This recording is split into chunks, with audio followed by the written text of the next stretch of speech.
तो शुरू में तो आप 5-6 लोग बहुत इम्पोर्टेंट लोग थे जो सारे फैसले लिया करते थे। हाँ, आम आदमी पार्टी की वो थी एक political advisory, PAC, political affairs committee. मैं उसका सदस्य था। 10 लोग थे, 10 लोग उसके शीर्ष में गिने जाते थे। बिल्कुल मैं उसका सदस्य था। और जब उसके अंदर जैसा हर दल में होता है, कोई नई बात नहीं है, कुछ एक कोठरी बन जाती है, कुछ लोगों का एक राय होती है, किसी की दूसरी राय होती है, ये सब सामान्य चीज़ें हैं। लेकिन जब उसमें अरविंद जी और मनीष जी वगैरह ने वो सब काम शुरू किए, ऐसे लोगों को टिकट देना शुरू किया जो मतलब करोड़पति नहीं, सैकड़ों करोड़पति थे। हमने कहा भैया इतना पैसा इसके बाद कहाँ से आया, कैसे टिकट दे रहे हो इस ऐसे आदमी को। कहा नहीं जी, आप देखो योगेन जी, प्रैक्टिकल पॉलिटिक्स ऐसे नहीं होती है, ऐसी बड़ी बड़ी बातें मत किया कीजिए। तो भैया परसों तक तो तुम ये बड़ी बात रामलीला मैदान में कर रहे थे, आज एक बड़ी बातें ना करें हम। फिर वो किसी बंदे को हमने उसके खिलाफ एफआईआर, आम आदमी पार्टी ने उसके खिलाफ एफआईआर की थी कि ये गुंडा हमारे कार्यकर्ताओं पे हमला कर रहा है, उसी को टिकट दे दिया अगली बार। हमने क्या कर रहे हो, इसको कैसे टिकट दे सकते हो।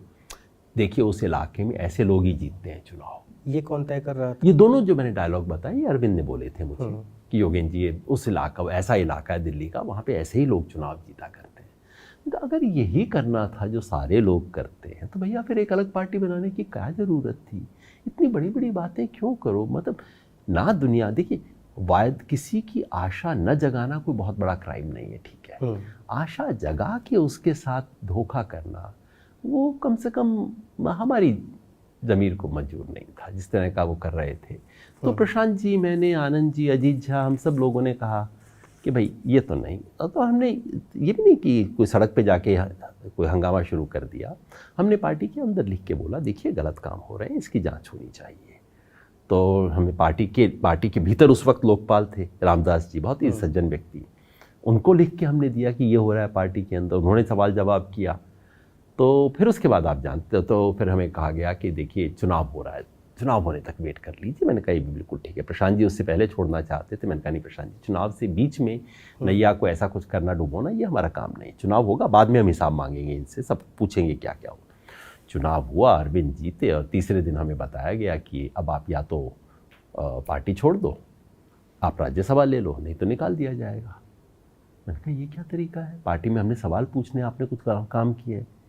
तो वो सब शुरू हो गया, गद्दार, द्रोही, ये सब भाषा तो सबकी आजकल आ गई है ना। अगर आप मेरे खिलाफ हैं तो आप गद्दार, सिर्फ मेरे दुश्मन नहीं, देश के दुश्मन हैं। तो वो सब उन्होंने वो नाटक करवाया वहाँ सड़क के ऊपर। उन्हें भी सब पता था क्या कर रहे हैं, लेकिन वो सब करवा के फिर इन्हें निकाला जा रहा है, ये सब किया। सीधी बात ये थी, इन्होंने मेरे से कहा था कि राज्यसभा ले लो और चुप हो जाओ। अगर यही करना होता, दरबार में ही जाना होता, तो मुझे कोई 2015-14 का इंतजार करने की ज़रूरत नहीं थी, 2007-8 में भी मिल सकती थी मुझे राज्यसभा। मगर ये कुर्सी है, मैं इस पे बैठा हूँ, सुंदर सी है, नीले रंग वाली सी कुर्सी है, इसे लेके ऊपर जाऊँगा क्या? ऊपर जाऊँगा, कुर्सी मेरे साथ जाएगी।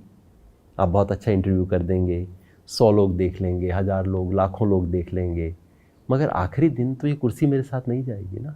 आखिरी दिन तो मैं जाऊँगा, और जो काम किए हैं, और अगर लोग थू थू करेंगे तो वो जो थूक है वो मेरे साथ जाए।